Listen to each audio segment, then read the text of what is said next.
This is hybrid bro.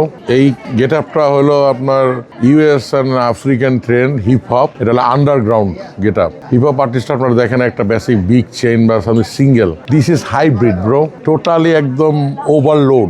আর এই রকমের প্রাণী আমি বাঙালি দেখে আমি আর আলোকিত। বাট ইউকে তো হয়তো এই গেট আপটা নিয়ে আমি আসলে ওদের সোসাইটি ছাড়া কোনো জায়গায় মুভ অন করবো না। সো এটা হলো আরবান গেট আপ বলতে, মানে hip hop urban, USA blend with Africa. ভাই আমি একটু আপনার হাতটা দেখবো, মানে একটু উপরে দেখবো।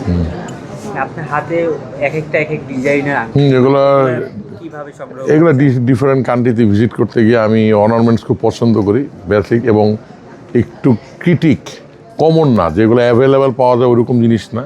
নানান কান্ট্রির অনেক আনকমন অর্নামেন্টস, ওদের ট্র্যাডিশনাল জিনিসগুলা, এগুলো পছন্দ করি কালেক্ট করতে। এই জন্য আপনার কানেও দেখতে পাচ্ছি yes, all full bulk I like, unique thing.